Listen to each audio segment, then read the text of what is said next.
You're tuned into the Coaching Process Wins podcast. Every day you build, you put blocks down. You guys ever see a mansion, a big, beautiful mansion?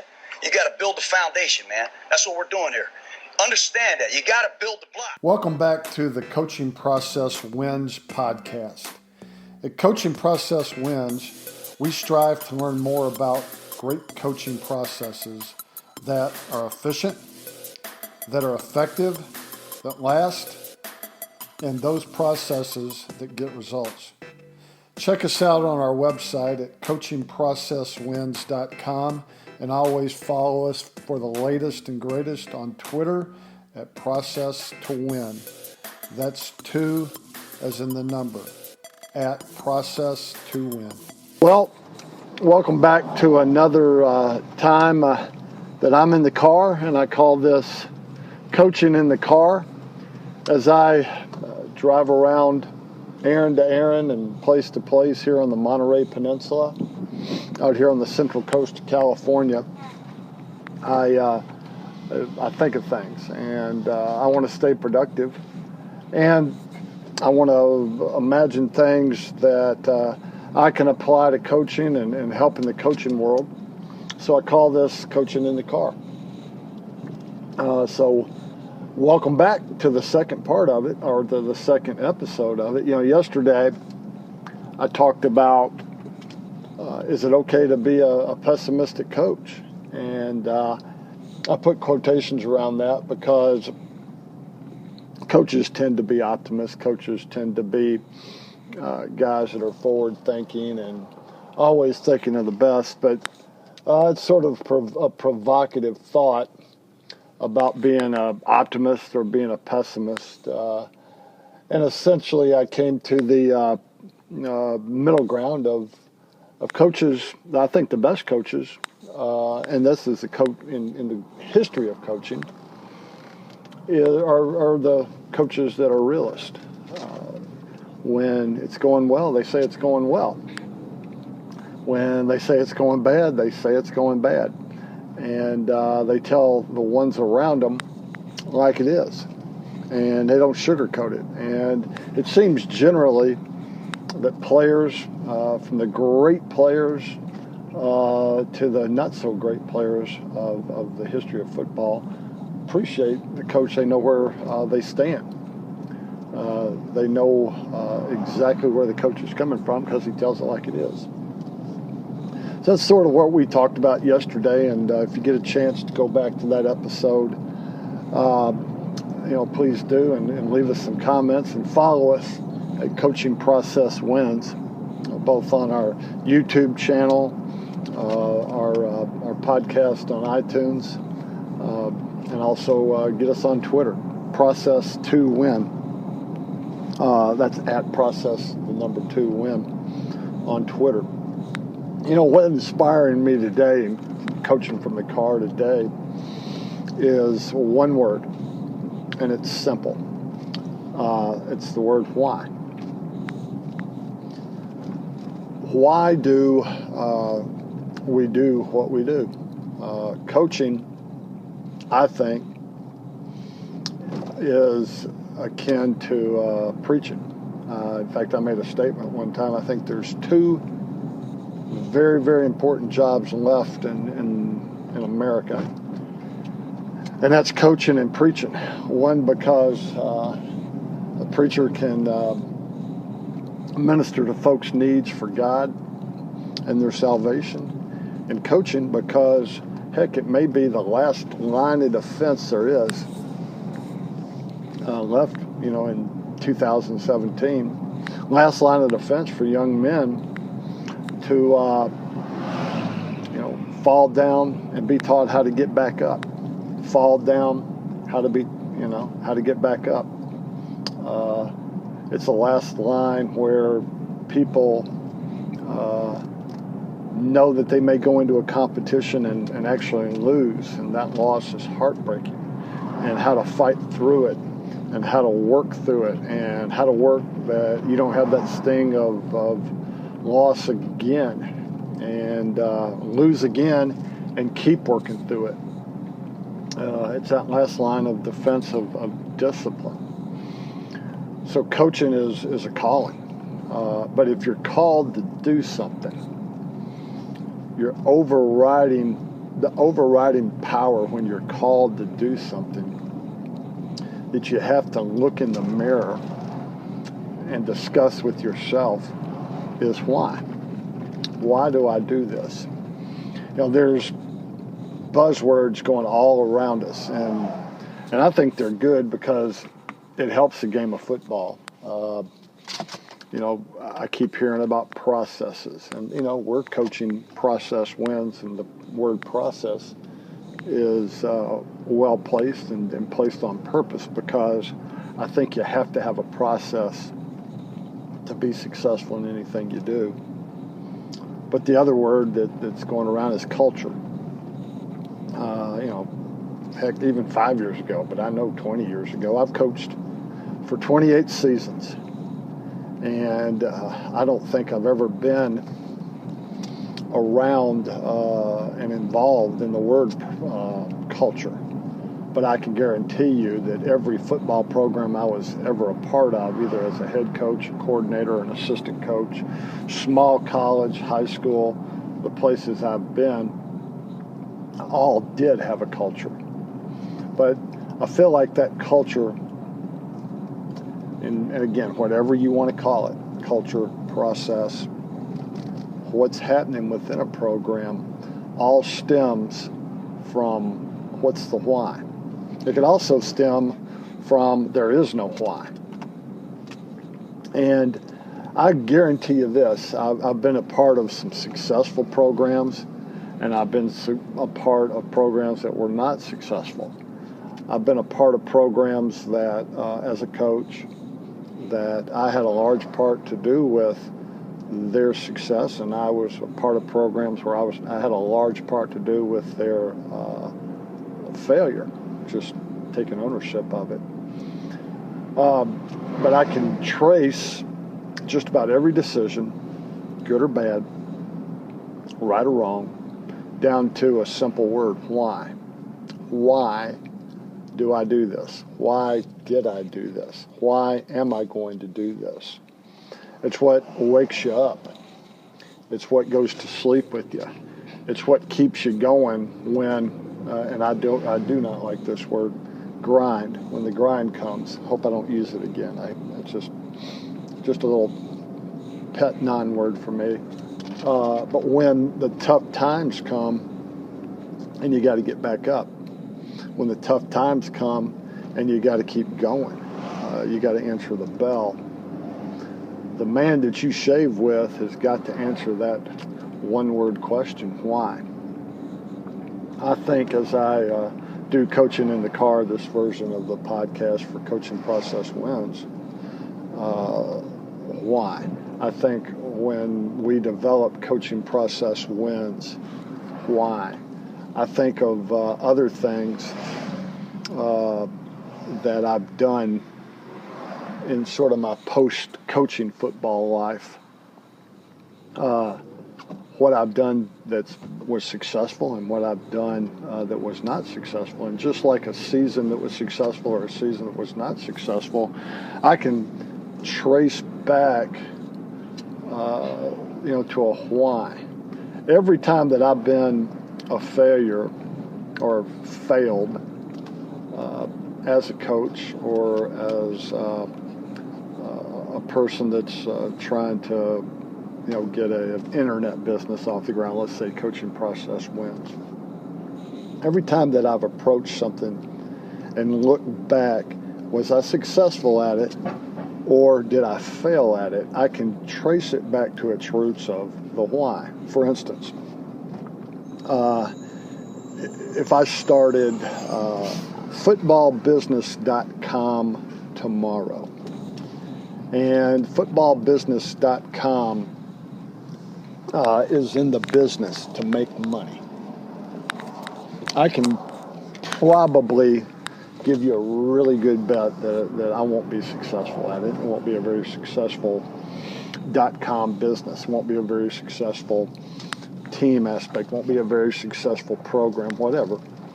because the root why is based in something that I don't really have any control over, and the issue of, well, it's to make money, it's to get rich, it's to make a buck. That won't last. Things like that come and go, and you can trace the same thing back just to last year's football season. You took over a program, or you're a part of a new program, you're a part of a new regime, and you really didn't have a why in place. But the overriding talk, the overriding teaching, the overriding quote-unquote motivation as you or the head coach talked to the players was win. If that's the why, I'm going to venture to say, without giving any scientific or study proof, that we're just going to make money or we're just going to win. Why has never had a long-lasting success rate.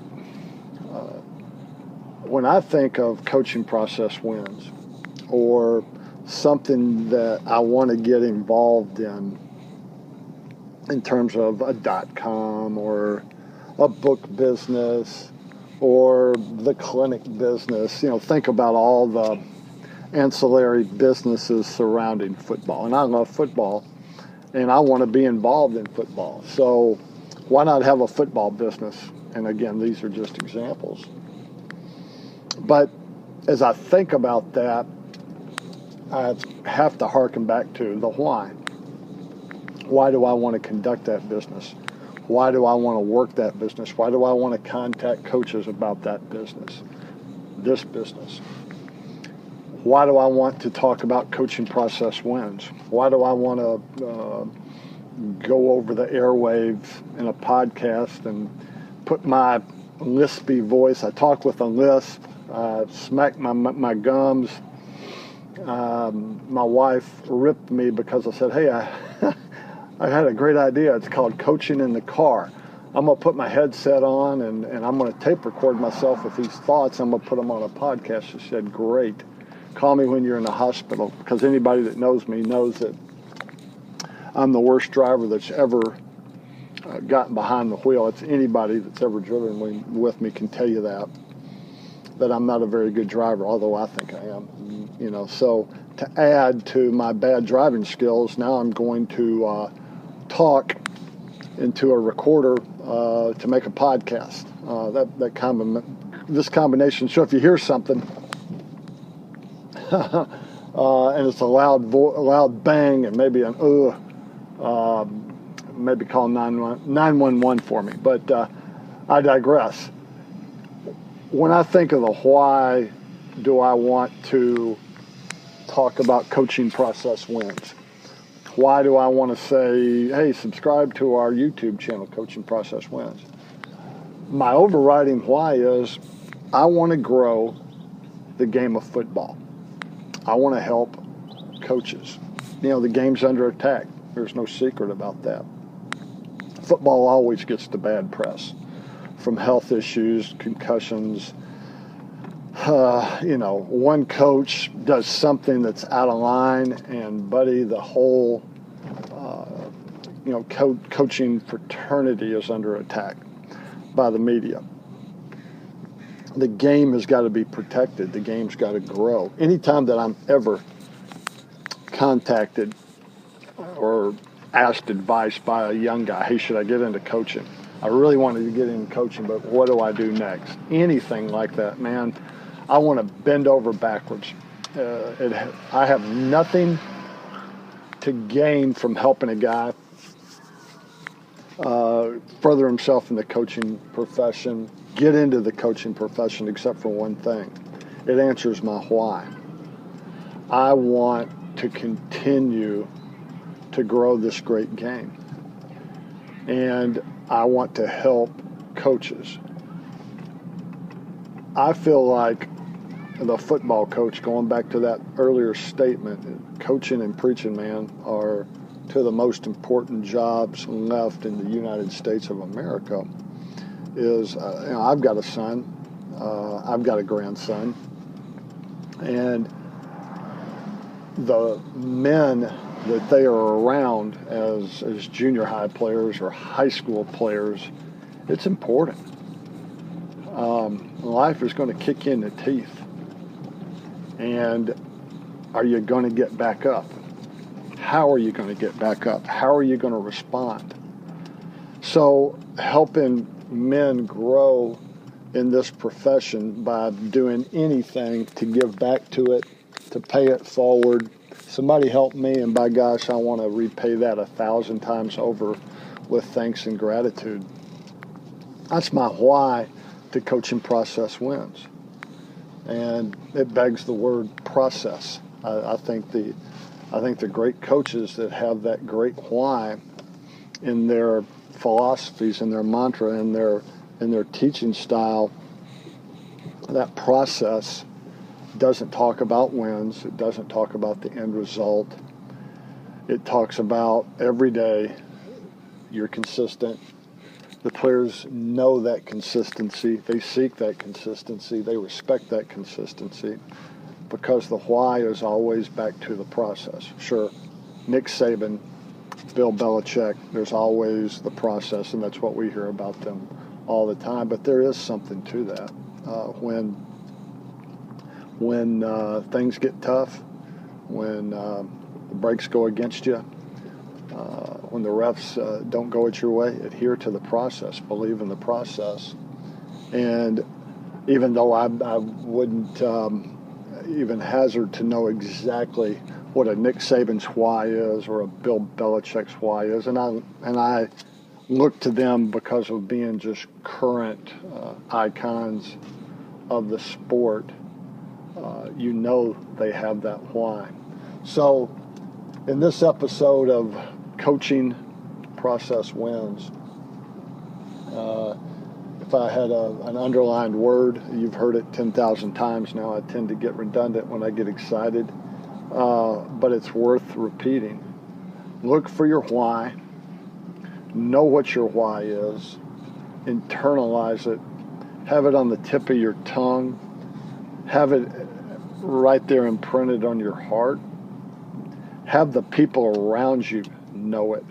And that's from your wife to your children, to your assistants, to your principal, to your athletic director, to the players, if I hadn't already mentioned them, of course. Why do we do this? Not what are we going to do. And just again, to drive it home even further, is this is the why generation. Why are we doing this? It used to be, well, whatever we do, we're going to do it. There's no questioning of it, but there's so many other things kids can be doing nowadays. From internet things to the gaming things to the skateboards to the music to whatever, the myriad of things that kids can get into and do outside of the great game of football. They do ask why. And so it's not so much a what, they want to know why. And I think if you have that grounded in your personal DNA, why, you're going to be much more successful. And that's my take on it. If I can encourage you to do something, Google, look up, YouTube, Simon Sinek. That's Simon, S-I-M-O-N, Sinek, S-I-N-E-K, and he does a great TED Talk on this subject about why. And it can apply to business, to management, to any sport. But football guys and gals are who I talk to, and I encourage you to find that. It'll take you through the hard times, and it'll see you succeed when you look back and you say, hey, these were the good times. Why did we have them? How can I repeat them? You look back there at why. Hope you keep listening to us on Coaching from the Car, which is a part of Coaching Process Wins. Like I said, follow us at Twitter on the Twitter, and that's at Process to Win. I get that mixed up.